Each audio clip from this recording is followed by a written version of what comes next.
को गालिब कह गए हैं। हमको मालूम है जन्नत की हकीकत, लेकिन दिल के खुश रखने को गालिब ख्याल अच्छा है। तो ख्यालों में रहिए, क्या दिक्कत है? तो क्यों डरे? जिंदगी में क्या होगा, कुछ ना होगा तो तजुर्बा होगा।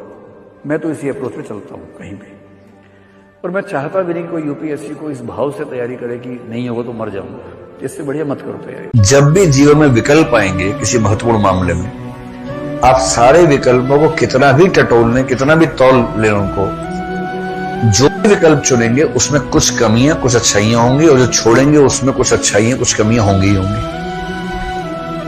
जो चुन लेंगे कुछ दिनों के बाद लगेगा कि गलत चुन लिया, क्योंकि जो नहीं मिला ना वो बड़ा होके दिखेगा।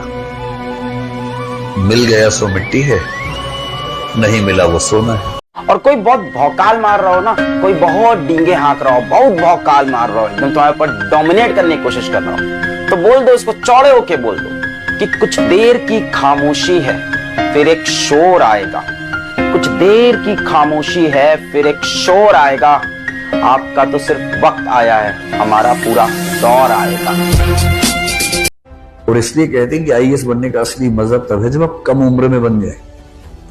23-24 में बन गए, 36 साल की नौकरी हाथ में है, 29 साल हुए, 7 साल बचे हैं, सेक्रेटरी बन गए और देश के सबसे बड़े पदों पर रहने का मौका मिलता है।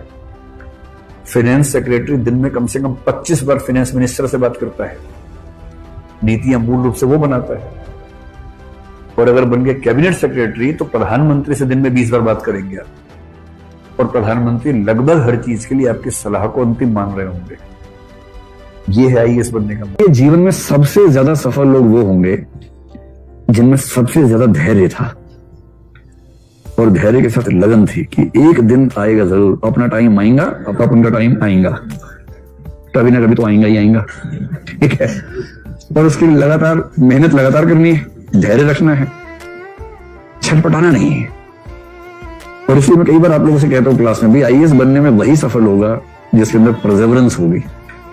इंटेलिजेंस थोड़ी कम चल जाएगी, EQ EI थोड़ा कम चल जाएगा, परसेवरेंस कम है तो नहीं बन पाएंगे। मैं 2 बातें कह के बात खत्म करूंगा। पहली बात, अगर आप ईमानदारी से पढ़ रहे हैं, पूरी मेहनत कर रहे हैं, ये तो हो सकता है कि थोड़ी सी देर हो, ये भी हो सकता है कि आईएएस में ना हो, अपने स्टेट पीसीएस में अच्छा रैंक आ जाए, पर यह नहीं होगा कि आप बेरोजगार रह जाए अगर ठीक से मेहनत करोगे तो। नंबर 1।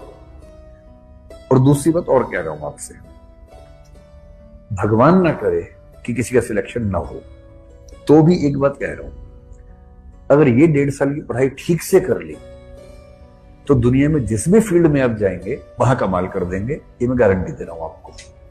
ये पढ़ाई ऐसी है, ये आपके व्यक्तित्व को बदल देगी, और ऐसा व्यक्तित्व जरूर बना देगी कि आप कुछ भी करेंगे तो पहले वाले व्यक्ति की तुलना में बेहतर करेंगे।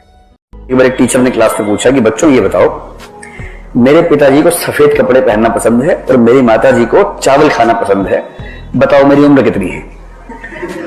अब ये सवाल डेटा सफिशिएंसी का है कि जो सूचनाएं दी गई और जो प्रश्न पूछा गया उनके लिए दिए गए आंकड़े पर्याप्त हैं या नहीं है। सवाल तो इस बात का है। तो कॉमन सेंस से कोई भी समझ सकता है कि डेटा सफिशिएंट नहीं है, कुछ और बताना होगा, इतने से कैसे पता लगेगा? पर तब भी एक बच्चे ने कहा कि नहीं सर, मैं अनुमान लगा सकता हूं, आपकी उम्र 40 साल है। टीचर दंग रह गया कि यार आइंस्टीन का अवतार मेरी क्लास में बैठा है, बोले कैसे, मतलब इतनी गहरी सोच कैसे, एकदम सही आंसर निकाला तुमने, कैसे निकाला? और सर सिंपल लॉजिक है, मेरे पड़ोस में भैया रहते 20 साल के, वो आधे पागल है, तो मैंने गुना 2 कर दिया। तो अब खाना खाने का मन कर रहा है, अंकल आंटी ने बुलाया, गए हैं, डोसा दे दिया है, साथ में एक छुरी कांटा दे दिया है। अब बच्चे तबाह हैं, बच्चों के माँ बाप भी तबाह हैं, छुरी कांटे से अभ्यास चल रहा है, रखा कट ही नहीं रहा है, कटा तो उछल के चला गया कहीं। बड़ी तबाही है। सारे बच्चे दाएं में देख रहे कि भाई कहाँ लेके आ गए, आवाज भी नहीं आनी चाहिए। जैसी प्लेट से आवाज आई, आंटी ने घूर के देखा, नो मैनर्स, हल्का हल्का काट रही है। इतनी देर में 2 डोसे खा जाते बच्चे, अभी बेचारा पहले कौर में ही रखे। तो एक बच्चे ने कहा आंटी पानी चाहिए, आंटी वही भेजाती है बेटा, आंटी पानी लेने गई। सारे परिवार ने हथियार साइड में रखे, गपा गप हाथ से सीधे मुट्ठी भर भर के खाया, और जब तक आंटी हाथ चाट के साफ एकदम छुरी कांटा हाथ में, और आंटी चकित है कितनी स्पीड से कैसे खाया। अरे आंटी हम तो बचपन से खाते हैं, अभ्यास है। ये सारे सभ्यता के आवरण हैं।